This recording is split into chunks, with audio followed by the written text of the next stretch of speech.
friends, welcome to Andy's Audio Crap, where we talk about audio crap, and in this case the crap happens to be a model KA-3500 from Kenwood. Nice, beautiful, vintage looking unit.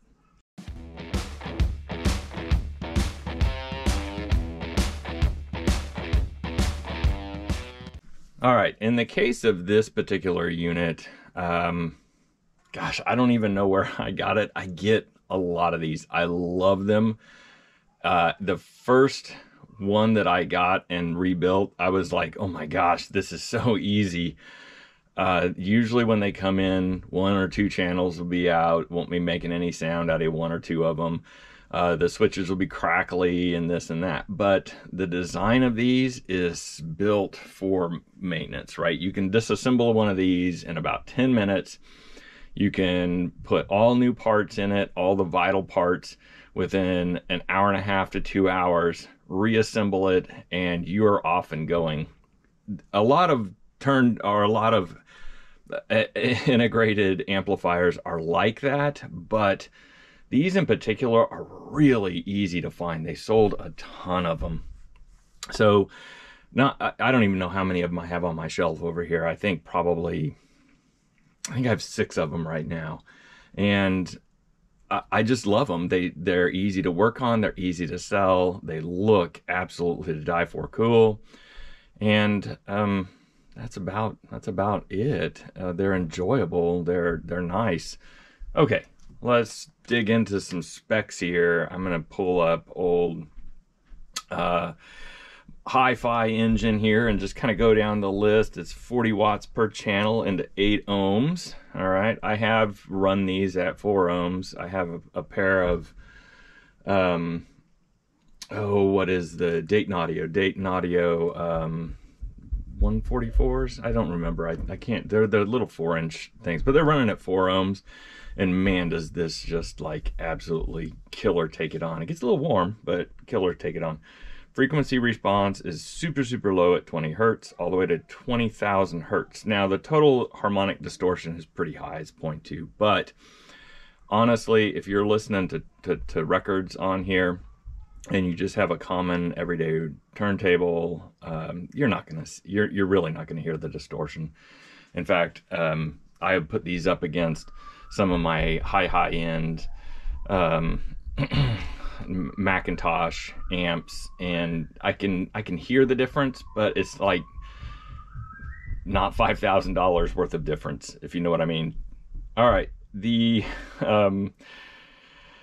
let's see here, year is 1977. It doesn't say anything about what they retailed at. I would guess maybe $100 to $200. I really don't know. That'd be interesting. If anybody knows that in the comments, go ahead and put that there. On this particular model, it doesn't matter whether the tuner or aux is on, the phono is on, and I have not troubleshot that issue. It's just going to go out the door as is because it's not making any background noise, as you can hear. Well, let's stop that.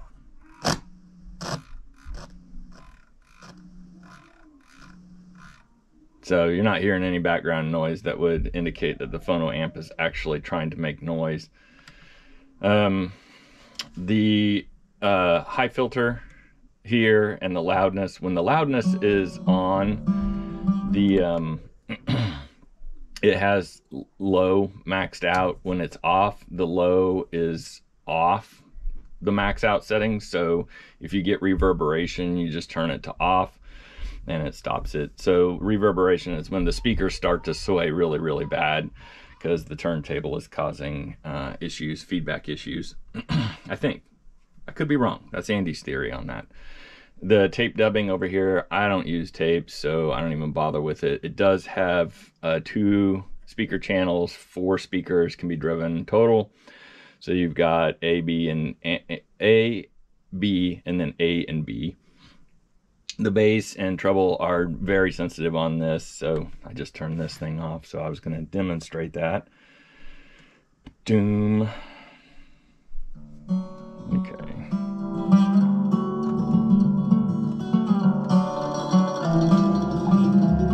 And this is on a little itty bitty set of speakers.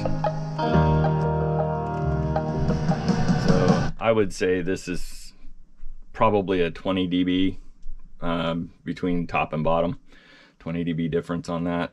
And volume, because it's 40 watts and I'm driving these itty bitties, it can get pretty loud. Honestly, in my opinion, this is sufficient for just about anybody.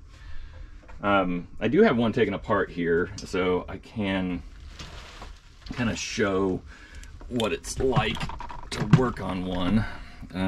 So here's your main board, and it just slides right out. This transformer is kind of a bugger.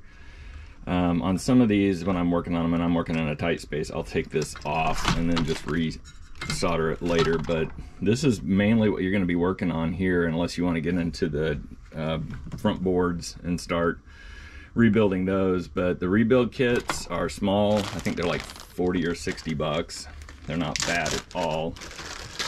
And this is a rebuild kit. I keep my own. I made my own rebuild kits for these, and I keep them here. I don't know how many I have in here.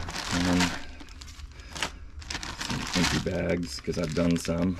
2, 3. Looks like there's more of them in here.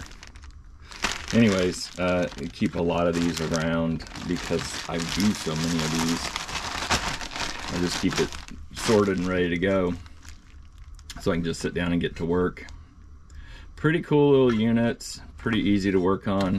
Let's see, I keep spare parts around as well. There's some knobs, more knobs, more knobs.